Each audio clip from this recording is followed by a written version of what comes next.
नमस्कार विद्यार्थी मित्रांनो, आजच्या व्हिडिओमध्ये आपण उद्या होणाऱ्या नागपूर शहर पोलीस पेपरसाठी अत्यंत महत्त्वाच्या चालू घडामोडी प्रश्नांचा व्हिडिओ पाहणार आहे आणि व्हिडिओमध्ये 50 प्रश्न असतील। त्यासोबतच या व्हिडिओमधील प्रश्नांसोबत आणखी 100 प्रश्नांची PDF आहे ती तुम्हाला आपल्या टेलिग्राम चॅनलवर दिली जाणार आहे। त्यामुळे जर तुम्ही उद्याच्या पेपरसाठी तयारी करताय तर हा व्हिडिओ पूर्ण पहा आणि PDF हवे असेल तर टेलिग्राम चॅनल जॉइन करा, लिंक डिस्क्रिप्शन मध्ये दिलेली आहे। सुरुवात करूयात आजच्या प्रश्नांना। पहिला प्रश्न आहे, 69व्या अखिल भारतीय पोलीस कर्तव्य मेळाव्याचे आयोजन कोणत्या शहरात करण्यात आले होते? शहराचं नाव आहे नागपूर। नागपूरमध्ये 69व्या अखिल भारतीय पोलीस कर्तव्य मेळाव्याचं आयोजन करण्यात आलेलं होतं, म्हणजे पर्याय सी। पुढे 69व्या अखिल भारतीय पोलीस कर्तव्य मेळाव्याचे उद्घाटन कोणाच्या हस्ते झाले? उद्घाटन हे मुख्यमंत्री देवेंद्र फडणवीस यांच्या हस्ते झालेलं होतं, म्हणजे पर्याय सी। प्रश्न क्रमांक 3, अखिल भारतीय पोलीस कर्तव्य मेळाव्याची सुरुवात 1959 मध्ये कोणत्या शहरातून झालेली आहे? या ठिकाणी पाहायचं आहे, 1959 साली पहिल्यांदा अखिल भारतीय पोलीस कर्तव्य मेळावा घेण्यात आलेला होता आणि मित्रांनो याची सुरुवात आहे ती नागपूर मधूनच झालेली होती, म्हणजे आपलं उत्तर या ठिकाणी देखील काय असणार आहे तर पर्याय बी असणार आहे। पुढे प्रश्न क्रमांक 4 आहे, 69वा अखिल भारतीय पोलीस कर्तव्य मेळावा कोणत्या कालावधीत आयोजित करण्यात आलेला होता? तर हा मेळावा आहे तो 29 मार्च ते 3 एप्रिल 2026 या कालावधीमध्ये आयोजित केला गेला होता, म्हणजे आपलं उत्तर असणार आहे पर्याय बी। लक्षात ठेवा, हे प्रश्न महत्त्वाचे होते, याच्यावर आणखी प्रश्न येऊ शकतात। पुढे प्रश्न क्रमांक 5 आहे, 68वा अखिल भारतीय पोलीस कर्तव्य मेळावा कोठे झाला होता? 68वा मेळावा आहे तो मित्रांनो झारखंड मधील रांची या ठिकाणी पार पडलेला होता, म्हणजे आपलं उत्तर पर्याय ए असणार आहे। प्रश्न क्रमांक 6, 69व्या पोलीस कर्तव्य मेळाव्यात किती अधिकारी आणि जवान सहभागी होणार आहेत? या मेळाव्यामध्ये किती सहभागी झाले होते असा प्रश्न विचारायला पाहिजे होता। किती अधिकारी आणि जवान सहभागी झाले होते? तर याच्यामध्ये पहा, एकूण 1300 पेक्षा अधिक पोलीस अधिकारी आणि जवान सहभागी झाले होते, म्हणजे पर्याय सी। आता फक्त आपण हा टॉपिक कव्हर केलाय, कारण कोणता प्रश्न येणार आहे आपल्याला माहित नाहीये, परंतु सर्व टॉपिक कव्हर केलेली PDF तुम्हाला मिळणार आहे आपल्या टेलिग्राम चॅनलवर। टेलिग्राम चॅनलची लिंक डिस्क्रिप्शन मध्ये दिलेली आहे, लिंकवर क्लिक करा आणि चॅनल जॉइन करा। प्रश्न क्रमांक 7, या मेळाव्यात किती पोलीस श्वान सहभागी होणार आहेत? मित्रांनो या मेळाव्यामध्ये पोलिसांकडून श्वान म्हणजे जे कुत्रे आहेत पोलिसांचे ते किती सहभागी होतील? तर ते एकूण 144 किंवा त्याहून अधिक सहभागी होणार आहेत, म्हणजे आपलं उत्तर पर्याय सी असणार आहे। प्रश्न क्रमांक 8, 69व्या पोलीस मेळाव्याचे आयोजक कोण होते? आयोजन कोणी केलं होतं? तर याचं आयोजन आहे ते महाराष्ट्र पोलीस आणि CID यांच्याकडून संयुक्तपणे करण्यात आलेलं होतं। लक्षात ठेवायचं, 69व्या पोलीस मेळाव्याचं आयोजन नागपूरमध्ये महाराष्ट्र पोलीस आणि CID यांच्या संयुक्त विद्यमाने आयोजित करण्यात आलं होतं। त्यासोबतच याचं उद्घाटन मुख्यमंत्री देवेंद्र फडणवीस यांच्या हस्ते झालेलं होतं। पुढचा प्रश्न आहे प्रश्न क्रमांक 9, मुख्यमंत्री देवेंद्र फडणवीस यांनी महाराष्ट्र ज्ञानसभा 2026 या राष्ट्रीय संमेलनाचे उद्घाटन कोठे केले? आता या ठिकाणी पाहायचं, मुख्यमंत्री देवेंद्र फडणवीस यांच्या हस्ते नागपूरमध्ये महाराष्ट्र ज्ञानसभा 2026 या राष्ट्रीय संमेलनाचे उद्घाटन करण्यात आले होतं, म्हणजे आपलं उत्तर पर्याय सी असणार आहे। नागपूर या ठिकाणी काय होतं? महाराष्ट्र ज्ञानसभा 2026। ठीक आहे। प्रश्न क्रमांक 10, Gondwana model best practices of Gondwana university या पुस्तकाचे प्रकाशन कोणी केले? याचं प्रकाशन आहे ते मुख्यमंत्री देवेंद्र फडणवीस यांनी केलं आणि हे कुठं पार पडलेला होता प्रकाशन सोहळा? हा देखील नागपूरमध्ये पार पडलेला होता, म्हणजे पर्याय बी आपलं उत्तर आहे। पुढे प्रश्न क्रमांक 11, राष्ट्रसंत तुकडोजी महाराज नागपूर विद्यापीठाच्या पहिल्या महिला कुलगुरू कोण आहेत? मित्रांनो नागपूर विद्यापीठाच्या पहिल्या महिला कुलगुरू डॉक्टर मनाली क्षीरसागर या आहेत, म्हणजे आपलं उत्तर पर्याय ए असणार आहे। आता पुढे पहा प्रश्न क्रमांक 12, गोंडवाना विद्यापीठ गडचिरोलीचे कुलगुरू कोण आहेत? आता महत्त्वाचे प्रश्न लक्षात ठेवायचे, राष्ट्रसंत तुकडोजी महाराज विद्यापीठ कुठे आहे? नागपूरमध्ये आहे। त्यासोबतच गोंडवाना विद्यापीठ कुठे आहे? गडचिरोलीमध्ये आहे। आणि याचे कुलगुरू कोण आहेत? याचे कुलगुरू आहेत डॉक्टर प्रशांत बोकारे, म्हणजे आपलं उत्तर पर्याय बी असणार आहे। ठीक आहे, काय काय लक्षात ठेवणार? तर गोंडवाना विद्यापीठ गडचिरोली जिल्ह्यामध्ये आहे, याचे कुलगुरू डॉक्टर प्रशांत बोकारे हे आहेत। पुढे प्रश्न क्रमांक 13, IIM नागपूरचे म्हणजेच इंडियन इन्स्टिट्यूट ऑफ मॅनेजमेंटचे संचालक कोण आहेत मित्रांनो? नागपूरमध्ये असलेल्या IIM चे संचालक किंवा डायरेक्टर आहेत डॉक्टर भीमराया मेत्री, म्हणजे आपलं उत्तर या ठिकाणी पर्याय बी असणार आहे. प्रश्न क्रमांक 14, श्री गुरु तेग बहादूर साहेबजी यांचे कितवे शहीदी समागम वर्ष साजरे केले जात आहे? या ठिकाणी पाहायचं आहे श्री गुरु तेग साहेबजी म्हणजे गुरु तेग बहादूर यांचं 2026 साली 350वे शहीद वर्ष किंवा शहीदी समागम वर्ष साजरं केलं जात आहे, म्हणजे आपलं उत्तर असणार आहे पर्याय सी. लक्षात ठेवायचं आहे गुरु तेग बहादूर यांचं 350वे शहीदी वर्ष आहे. ठीक आहे.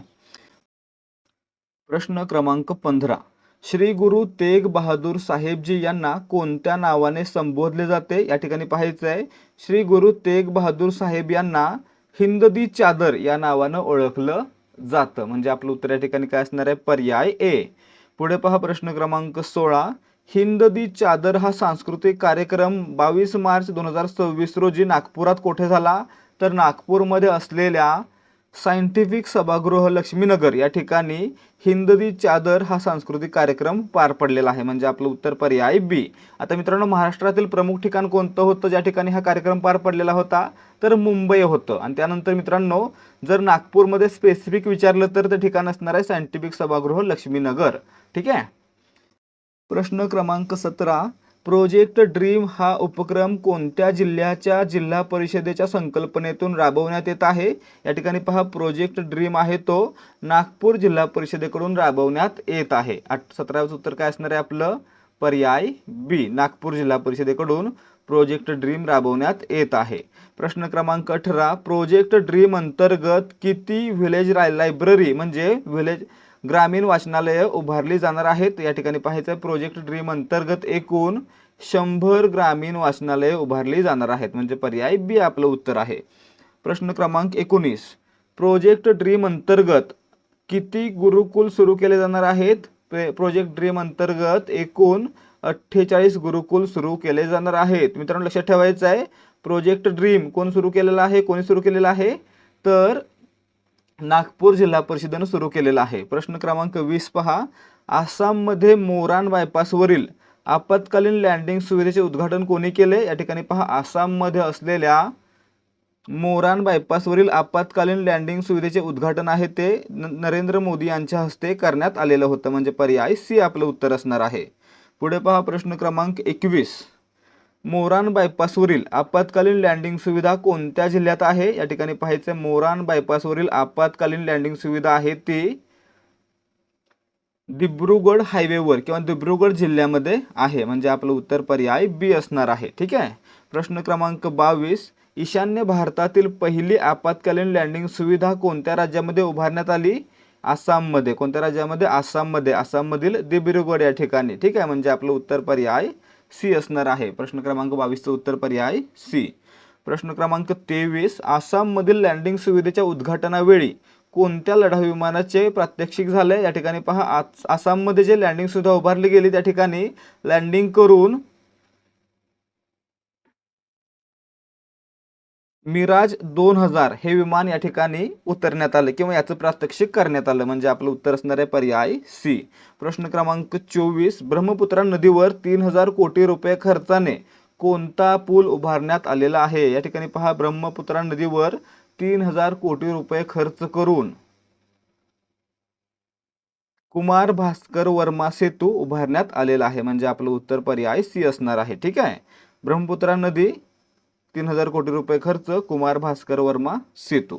पुढे पाहायचं प्रश्न क्रमांक 27, PM ई बस सेवा योजनेअंतर्गत नागपूरसाठी किती इलेक्ट्रिक बस मंजूर झाले आहेत? या ठिकाणी पहा PM इलेक्ट्रिक बस योजनेअंतर्गत नागपूरसाठी एकूण 50 इलेक्ट्रिक बस मंजूर झालेले आहेत, म्हणजे आपलं उत्तर पर्याय बी असणार आहे. प्रश्न क्रमांक 26, PM इलेक्ट्रिक बस सेवा योजनेत गुवाहाटीसाठी किती बस देण्यात आलेले आहेत? गुवाहाटी कुठे आहे? गुवाहाटी आसाममध्ये आहे आणि या ठिकाणी गुवाहाटीसाठी एकूण 100 बस देण्यात आलेले आहेत, म्हणजे आपलं उत्तर पर्याय बी. नागपूरसाठी 50, गुवाहाटीसाठी 100. प्रश्न क्रमांक 27, जलसंपदा प्रकल्प पूर्ण करण्यासाठी नाबार्डकडून किती कोटींचे कर्ज घेण्यात येणार आहे? जलसंपदा प्रकल्प पूर्ण करण्यासाठी नाबार्डकडून एकूण 15,000 कोटी रुपये इतकं कर्ज घेतलं जाणार आहे, म्हणजे आपलं उत्तर पर्याय सी असणार आहे. प्रश्न क्रमांक 28, आंतरराष्ट्रीय दर्जाचे क्रिकेट स्टेडियम कोणत्या जिल्ह्यात उभारले जाणार आहे? या ठिकाणी पाहायचं आहे, आंतरराष्ट्रीय दर्जाचे क्रिकेट स्टेडियम नव्यानं कोल्हापूर या ठिकाणी उभारलं जाणार आहे. या अगोदर भरपूर ठिकाणी आहेत, परंतु आता कोल्हापूरमध्ये देखील ते येणार आहे, म्हणजे पर्याय ए. प्रश्न क्रमांक 29, कोल्हापूर जिल्ह्यातील क्रिकेट स्टेडियमसाठी कोणत्या गावात जमीन उपलब्ध करून देण्यात आलेली आहे? मित्रांनो, या ठिकाणी पाहायचं आहे, कोल्हापूर जिल्ह्यातील मौजे विकासवाडी, करवीर तालुक्यातील मौजे विकासवाडी या गावामध्ये जमीन उपलब्ध करून देण्यात आलेली आहे, म्हणजे आपलं उत्तर पर्याय बी. पुढे पहा, पुणे जिल्ह्यातील पुरंदर विमानतळासाठी किती हजार रुपये कोटींचे कर्ज मंजूर झाले आहे? मित्रांनो, पुणे जिल्ह्यात असलेल्या पुरंदर या ठिकाणी विमानतळ उभारण्यासाठी एकूण 6,000 कोटी रुपयांचं कर्ज मंजूर झालेलं आहे, म्हणजे आपलं उत्तर पर्याय सी. प्रश्न क्रमांक 31, राज्यात माझं गाव आरोग्य संपन्न गाव अभियान कोणत्या कालावधीसाठी राबवले जाणार आहे? या ठिकाणी पाहायचं, राज्यामध्ये माझं गाव आरोग्य संपन्न गाव हे अभियान आहे ते 1 एप्रिल 2026 ते 31 मार्च 2027 या एक आर्थिक वर्षाच्या कालावधीसाठी राबवलं जाणार आहे, म्हणजे आपलं उत्तर पर्याय बी असणार आहे. आणि यासारखे अनेक महत्त्वाचे प्रश्न जे की नागपूरवर आधारित आहेत, नागपूरमधील पहिलं AI गाव किंवा पहिलं वायफाय गाव यासारखे अनेक प्रश्न PDF मध्ये दिलेले आहेत. आणि PDF कशी मिळवायची आहे, तर आपलं टेलिग्राम चॅनल जॉईन करायचं आहे. आणि जर तुम्ही आपल्या या चॅनलवर नवीन असाल तर यूट्यूब चॅनलला देखील सबस्क्राईब करायचं आहे. पुढे पहा, प्रश्न क्रमांक 32, आरोग्य संपन्न गाव अभियानाकरता दरवर्षी किती कोटी रुपयांची तरतूद करण्यात आलेली आहे? या ठिकाणी पाहायचं आहे, आरोग्य संपन्न गाव या योजनेकरता दरवर्षी 80.75 कोटी, सॉरी माफ करा, या ठिकाणी उत्तर काय असणार आहे, 75 कोटी रुपयांची तरतूद करण्यात आलेली आहे, पर्याय सी आपलं उत्तर असणार आहे. पुढे पहा, प्रश्न क्रमांक 33, पुणे जिल्ह्यातील रत्नपुरी मळा इंदापूर येथील 1,000 एकर जमीन कोणाला हस्तांतरित होणार आहे? या ठिकाणी पहा, पुणे जिल्ह्यातील रत्नपुरी मळा या ठिकाणी असलेली 1,000 एकर जमीन आहे ती MIDCला म्हणजेच महाराष्ट्र औद्योगिक विकास महामंडळाला हस्तांतरित केली जाणार आहे. लक्षात ठेवायचा, पर्याय सी आपलं उत्तर असणार आहे.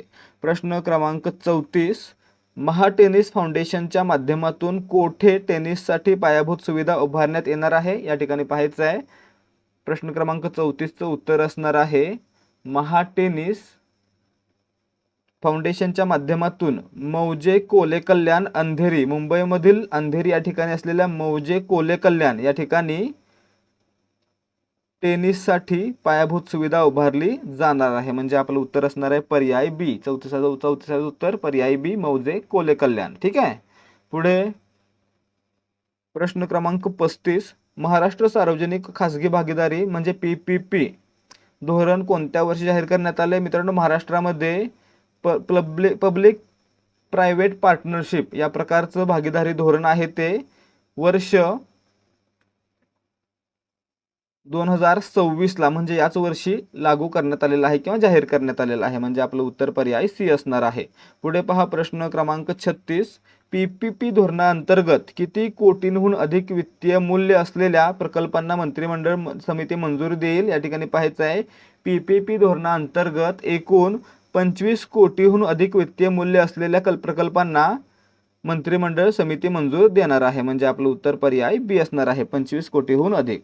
प्रश्न क्रमांक 37, इलेक्ट्रॉनिक मेलद्वारे म्हणजे ईमेलद्वारे नोटीस बजावण्यात कोणत्या अधिनियमात दुरुस्ती करण्यात आलेली आहे? मित्रांनो, या ठिकाणी पाहायचं आहे, इलेक्ट्रॉनिक मेलद्वारे नोटीस बजावण्याच्या बाबतीत नुकतीच महाराष्ट्र जमीन महसूल अधिनियम 1966 मध्ये सुधारणा किंवा दुरुस्ती करण्यात आलेली आहे, म्हणजे आपलं उत्तर पर्याय बी असणार आहे. प्रश्न क्रमांक 38, शासन अर्थसहाय्य मिळवणारी इंद्राणी सहकारी सूतगिरणी कोणत्या जिल्ह्यात आहे? या ठिकाणी पाहायचं आहे, शासन अर्थसहाय्य मिळवणारी इंद्राणी सहकारी सूतगिरणी ही परभणी जिल्ह्यामध्ये आहे. कुठे आहे? परभणी जिल्ह्यामध्ये, म्हणजे आपलं उत्तर या ठिकाणी पर्याय ए असणार आहे. ठीक आहे. प्रश्न क्रमांक 39, राज्यात प्रशासकीय कामाला गती देण्यासाठी अप्पर जिल्हाधिकारी यांच्या किती नवीन पदांच्या निर्मितीस मान्यता दिली गेली आहे? या ठिकाणी पाहिजे राज्यामध्ये प्रशासकीय कामाला गती देण्यासाठी एकूण 11 अप्पर जिल्हाधिकारी पदांच्या निर्मितीला मान्यता देण्यात आलेली आहे. पुढे पहा प्रश्न क्रमांक 40, नागपूर जिल्ह्यातील मौजा लिंगा म्हणजे कळमेश्वर येथे कोणता प्रकल्प उभारला जाणार आहे? या ठिकाणी पाहायचं आहे नागपूरमधील कळमेश्वर या ठिकाणी कोल टू केमिकल म्हणजे कोळशापासून केमिकल बनवणारा प्रकल्प सुरू केला जाणार आहे. म्हणजे आपलं उत्तर पर्याय बी असणार आहे. नागपूर जिल्ह्यातील मौजा लिंगा किंवा कळमेश्वर. ठीक आहे. पुढे पहा प्रश्न क्रमांक 41, बारामती येथील मौजे कटफळ क्रीडा सुविधांसाठी किती कोटींच्या अंदाजपत्रकास मान्यता दिलेली आहे? मित्रांनो, बारामतीमध्ये असलेल्या मौजे कटफळ या ठिकाणी क्रीडा सुविधांसाठी एकूण 75.13 कोटी किती 75.13 कोटींच्या निधीच मान्यता दिलेली आहे. म्हणजे आपलं उत्तर पर्याय सी असणार आहे. प्रश्न क्रमांक 42, देवेंद्र फडणवीस यांच्या भाषणावर आधारित भारतीय संविधान गौरवशाली अमृत महोत्सवी वाटचाल या पुस्तकाचे प्रकाशन कोणी केले? या ठिकाणी पाहायचं आहे देवेंद्र फडणवीस यांच्या भाषणावर आधारित भारतीय संविधान गौरवशाली अमृत महोत्सवी वाटचाल असे ठेवायचं.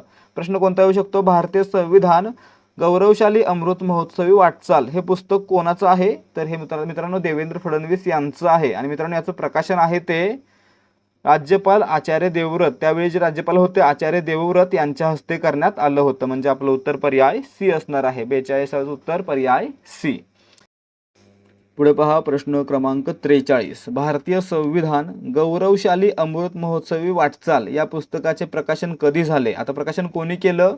तर राज्यपाल आचार्य देवव्रत यांच्या हस्ते झालं. आणि मित्रांनो कोणी कधी केलं? तर हे मित्रांनो 9 डिसेंबर 2025 रोजी करण्यात आलं होतं. म्हणजे आपलं उत्तर पर्याय बी लक्षात ठेवायचं आहे. भारतीय संविधान गौरवशाली अमृत महोत्सवी वाटचाल पुस्तक कोणाचं आहे? देवेंद्र फडणवीस यांचं. आणि प्रकाशन कोणी केलं? तर 9 डिसेंबर 2025 रोजी तत्कालीन राज्यपाल आचार्य देवव्रत यांनी याचं प्रकाशन केलेलं आहे. प्रश्न क्रमांक 44, भारतीय रेल्वेने किती नवीन हायस्पीड रेल्वे कॉरिडॉर जाहीर केले आहेत? या ठिकाणी पाहायचं आहे भारतीय रेल्वेने नुकतेच नवीन 7 हायस्पीड रेल्वे कॉरिडॉर जाहीर केलेले आहेत. म्हणजे आपलं उत्तर पर्याय सी असणार आहे. 7 कॉरिडॉर. ठीक आहे. पुढे पहा प्रश्न क्रमांक 45, पहिला high speed railway corridor Mumbai Ahmedabad कोणत्या वर्षापर्यंत पूर्ण होणे अपेक्षित आहे? या ठिकाणी पहा पहिला हाय स्पीड रेल्वे कॉरिडॉर आहे तो 2029 पर्यंत मुंबई आणि अहमदाबाद यांच्या दरम्यान पूर्ण होणार आहे. म्हणजे आपलं उत्तर पर्याय सी असणार आहे. ठीक आहे. पुढे पाहायचं प्रश्न क्रमांक 46, नवीन हाय स्पीड कॉरिडॉर पैकी कोणता कॉरिडॉर नागपूरमधून जातो? या ठिकाणी पाहायचं आहे नवीन हाय स्पीड कॉरिडॉर पैकी मुंबई नागपूर हावडा हा कॉरिडॉर नागपूरमधून जातो. म्हणजे आपलं उत्तर पर्याय बी. या ठिकाणी मुंबई हावडा विचारतील, नागपूर दिलेलं नसेल त्या ठिकाणी लक्षात ठेवायचं आहे मुंबई हावडा कॉरिडॉर आहे तो नागपूरमधून जात आहे. ठीक आहे. प्रश्न क्रमांक 47, समृद्धी महामार्ग राज्यातील किती जिल्ह्यांमधून जातो? मित्रांनो समृद्धी महामार्गाची लांबी किती आहे? 701 किलोमीटर आणि तो राज्यातील 10 जिल्ह्यांमधून जातो. म्हणजे आपलं उत्तर काय असणार आहे? 47 आहे उत्तर पर्याय सी 10 जिल्ह्यांमधून जातो. पुढे पहा प्रश्न क्रमांक 48, समृद्धी महामार्गाचे अधिकृत नाव काय आहे? हिंदू हृदय सम्राट बाळासाहेब ठाकरे समृद्धी महामार्ग. म्हणजे आपलं उत्तर पर्याय बी असणार आहे. पुढे प्रश्न क्रमांक 49, समृद्धी महामार्गाची सुरुवात कुठे होते? समृद्धी महामार्गाची सुरुवात आहे ती ठाणे जिल्ह्यातील आमने या ठिकाणी होते. ठीक आहे. ठाणे जिल्ह्यातील आमने या गावामध्ये होते. म्हणजे आपलं उत्तर पर्याय बी असणार आहे. आणि मित्रांनो समृद्धी महामार्ग नागपूर जिल्ह्यातील कोणत्या गावात संपतो? सुरू होतो ठाण्यातील आमने या ठिकाणी आणि संपतो नागपूरमधील शिवमडका या ठिकाणी. म्हणजे आपलं उत्तर पर्याय सी असणार आहे. ठीक आहे. समृद्धी महामार्ग नागपूर जिल्ह्यातील शिवमडका या गावी समाप्त होतो. एकूण लांबी लक्षात ठेवायची आहे 701 किलोमीटर 10 जिल्ह्यांतून जातो आणि पहिलं गाव आहे ठाण्यातील आमने आणि शेवटचं गाव आहे नागपूरमधील शिवमडका. ठीक आहे. तर विद्यार्थी मित्रांनो या ठिकाणी आजचे प्रश्न समाप्त होत आहेत. जर तुम्हाला आजच्या प्रश्नांची PDF हवी असेल तर डिस्क्रिप्शनमध्ये जा आणि आपलं टेलिग्राम चॅनल जॉईन करा. त्याच्यावर तुम्हाला PDF फ्रीमध्ये दिली जाईल. त्यासोबतच जर तुम्ही चॅनलवर नवीन असाल आणि तुम्ही अजूनही आपल्या चॅनलला सबस्क्राईब केलं नाहीये तर चॅनलला सबस्क्राईब करा आणि आवडल्यास व्हिडिओंना लाईक करा. भेटूयात पुढच्या भागामध्ये. जय हिंद, जय भारत आणि जय महाराष्ट्र.